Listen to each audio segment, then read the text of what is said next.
வணக்கம்.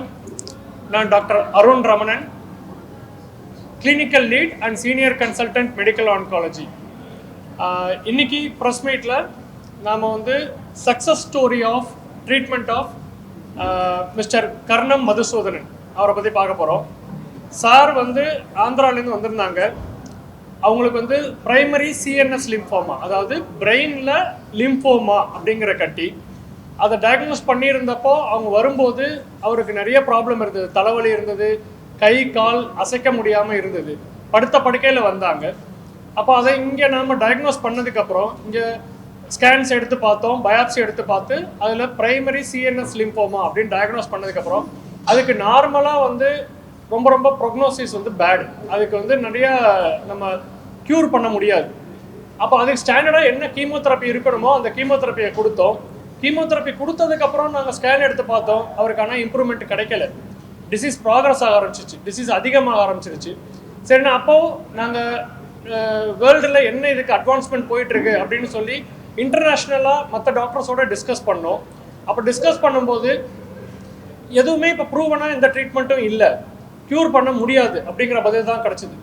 ஆனால் அப்போ தொடர்ந்து நாங்கள் ரிசர்ச்சில் என்ன இருக்குது அப்படின்னு ரிசர்ச் பற்றி பார்க்கும்போது அங்கே லேட்டஸ்ட்டாக இந்த கார் டி செல் தெரப்பி, அதாவது chimeric antigen receptor T cell therapy அப்படிங்கிற ஒரு நியூவர் ட்ரீட்மெண்ட்டை எல்லாரும் செஞ்சிட்டு இருக்காங்க. இதை நாங்களுமே இங்கே இந்தியாவில் நிறையா பண்ணியிருக்கோம். இப்போ எனக்கு I have more then 20 patients treated. இது வரைக்கும் 20 பேஷண்ட் நான் ட்ரீட் பண்ணியிருக்கேன் car D cell therapy. But primary CNS lymphoma, இந்த பிரெயின் லிம்ஃபோமா பேஷண்ட்டுக்கு இது வரைக்கும் நாங்கள் பண்ணது இல்லை.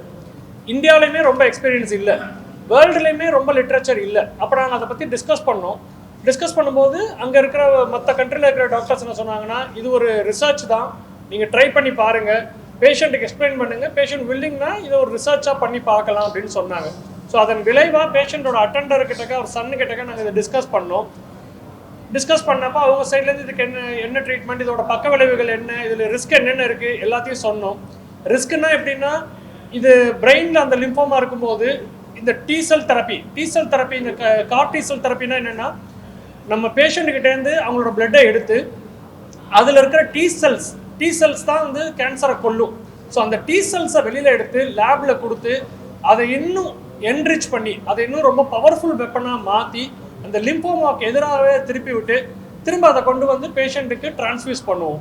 பேஷண்ட்டுக்கு அதை செலுத்தினதுக்கப்புறம் அந்த தெரப்பி சக்ஸஸ்ஃபுல் தான். பட் ஆனால் அதில் பக்க விளைவுகள் உண்டு. அது பிரெயினை அட்டாக் பண்ணலாம், நார்மல் பிரெயின் அட்டாக் பண்ணலாம், பாடியில் இருக்கக்கூடிய நார்மல் ரத்த ப்ரொடக்ஷனை ஸ்டாப் பண்ணலாம், கிட்னி ஃபெயிலியர்லேருந்து ஹார்ட் ப்ராப்ளம்லேருந்து என்ன ப்ராப்ளம் வேணாலும் வரலாம். ஸோ நாங்கள் அதை சொன்னோம், இதில் சக்ஸஸ் இவ்வளவு, பட் ப்ராப்ளம்ஸும் இருக்க தான் செய்யும். நீங்கள் ஓகேன்னா வி வில் ட்ரை அப்படின்னு சொல்லிட்டு இந்த ரிஸ்க் எக்ஸ்பிளைன் பண்ணி ட்ரீட்மெண்ட் எடுத்தோம். அப்போ ட்ரீட்மெண்ட் எடுக்கும்போது பேஷண்ட்டுக்கு டிரான்ஸ்ஃபியூஷன் சக்ஸஸ்ஃபுல்லாக போச்சு. பட் டிரான்ஸ்ஃபியூஷனுக்கு அப்புறம் அதுக்கு ஒரு சிஆர்எஸ் அப்படின்னு சொல்லுவோம், சைட்டோகைன் ரிலீஸ் சிண்ட்ரோம், அந்த டி செல் உள்ளே அனுப்பணும் இல்லையா பிளட் பாடிக்குள்ளே, அதுக்கு உடனே பாடி ரியாக்ட் பண்ண ஆரம்பிக்கும். அது கொஞ்சம் எமர்ஜென்சி மாதிரி ஒரு சில ப்ராப்ளம்ஸ் கொடுக்கும். அந்த சிஆர்எஸ் சிண்ட்ரோமை நாங்கள் நல்லா மேனேஜ் பண்ணோம் ஐசியூவில் வச்சு. அதுக்கப்புறம் 30 நாள் பேஷண்ட் கொஞ்சம் நல்லா இருந்தார். அதுக்கப்புறம் திரும்ப லேட்டாக அவருக்கு இன்னொரு காம்ப்ளிகேஷன் டெவலப் ஆரம்பிச்சிச்சு, ஹெச்எல்ஹெச் அப்படின்னு சொல்லுவோம், ஹீமோலைட்டிக் பாகோசைட்டிக் சிண்ட்ரோம் அப்படின்னு சொல்லுவோம். அந்த ஹெச்எல்ஹெச் அவருக்கு டெவலப் ஆச்சு. டெவலப் ஆனதுக்கப்புறம் அவர் ரொம்பவே டிட்டோரேட் ஆக ஆரம்பிச்சிட்டாரு. ஃபுல்லாக ஐசியூவில் தான் வச்சு மேனேஜ் பண்ணோம். அவருக்கு கவுண்ட் ட்ராப் ஆகிடுச்சு, நிறைய இன்ஃபெக்ஷன் வர ஆரம்பிச்சிருச்சு, செப்டிசீமியா வர ஆரம்பிச்சிருச்சு, உடம்புல நிறைய ப்ராப்ளம்ஸ் காட்ட ஆரம்பிச்சிது.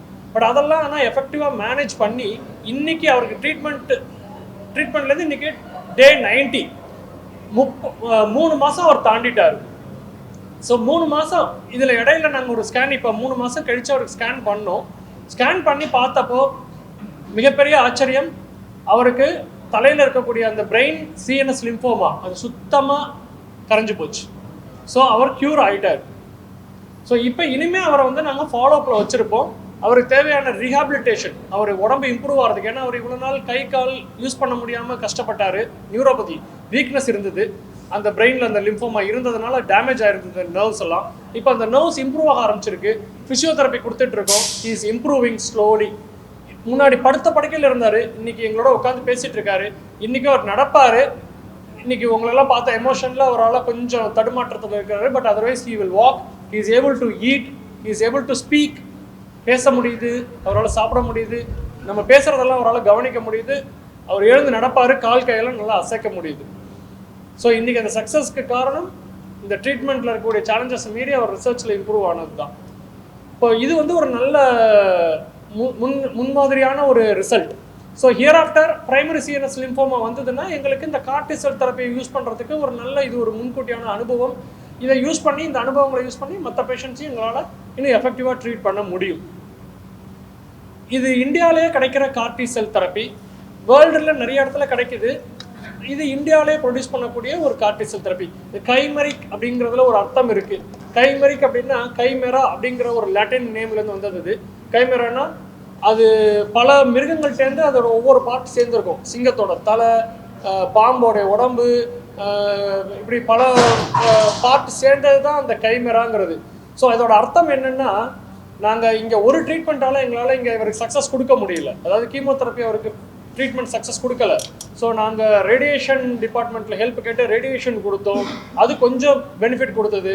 மேற்கொண்டு இந்த கார்டி செல் தெரப்பி கொடுத்தோம். இந்த கார்டி செல் தெரப்பி கொடுக்கும்போது அவருக்கு பாடியில் நிறைய டேமேஜஸ் இருந்தது. அஃப்கோர்ஸ் டேமேஜ் இல்லாமல் முடிக்கக்கூடியவங்க இருப்பாங்க. ஒரு 50%க்கு வந்து எந்த ப்ராப்ளம் வராது.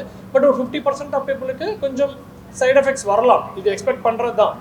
இங்கே அந்தளவுக்கு சைடு எஃபெக்ட் இல்லாமலும் அதில் க்யூர் கிடைக்காது. ஏன்னா இது டிசீஸே ரொம்ப டெட்லியான டிசீஸ். ஸோ நாம் கொஞ்சம் கஷ்டப்பட்டால் தான் இதில் க்யூர் கிடைக்கிற அளவுக்கு தான் இருக்குது. மேபி இன் ஃபியூச்சர் இன்னும் கொஞ்சம் அட்வான்ஸ்மெண்ட் கிடைக்க இதில் ரிஃபைன்மெண்ட்ஸ் நடக்க பேஷண்ட்டுக்கு இன்னும் சக்ஸஸ்ஃபுல்லான ட்ரீட்மெண்ட் வர வாய்ப்புகள் இருக்குது. எல்லாமே ரிசர்ச்சில் தான் இருக்குது. நிறைய ப்ராமிசிங்காக இருக்குது இந்த ரிசர்ச். இன்னும் நமக்கு நம்பிக்கையை நிறையா கொடுக்குது. நிறைய பேஷண்ட்டுக்கு இனிமேல் குணப்படுத்த முடியாதுன்னு சொல்கிற வார்த்தையை மீறி நாங்கள் இல்லை, உங்களுக்கு குணம் சாத்தியம், உங்களை க்யூர் பண்ண முடியும், நம்பிக்கை இருக்குது அப்படின்னு சொல்லக்கூடிய அந்த நம்பிக்கை எங்களுக்கு இந்த மாதிரி ரிப்போர்ட்ஸ் மூலமாக எங்களுக்கு கிடைக்கிது.